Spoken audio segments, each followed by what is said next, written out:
Пайгамбарыбыз Мухаммад алейхиссалам Миражга чыкканда 7-нчи асманда Ибрахим пайгамбарга жолуккан.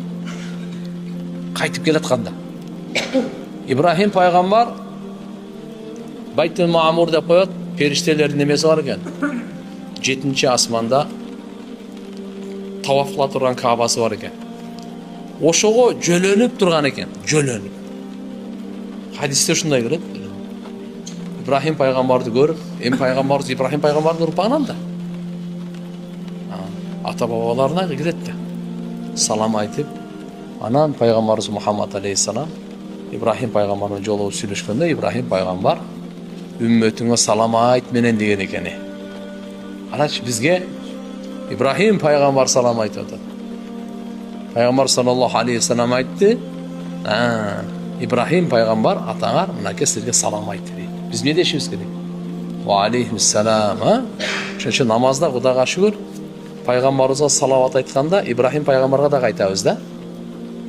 Пайгамбарыбыздын үй бүлөсүнө айтканда Ибрахим пайгамбардын үй бүлөсүнө да айтабыз. Пайгамбарыбызга Алла Тааладан берекени сураганыбызда үй бүлөсүнө да Ибрахим пайгамбарга да айтабыз да.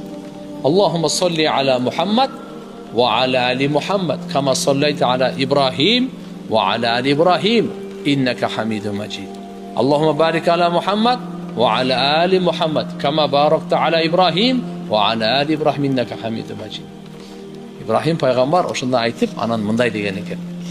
Айтып кой үммөтүңө бейиш ээн тала. Кандай тала экен? Ээн тала. Анын дарактары Субханаллах, Алхамдулилlah, Ла илаха иллаллах, Аллаху акбар. Алланын зикри бейиштеги даракты келет экен да. Эгерде бейишиңизге даракт көп кааласаңыз, Алланын зикрин көп айта бересиз.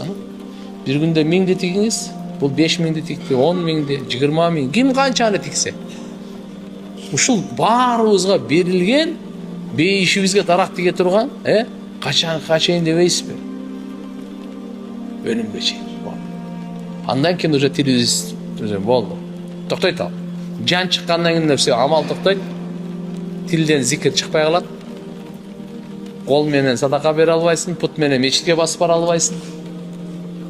Көздөн тооба кылып ыйлай албайсың. Амал бүттү.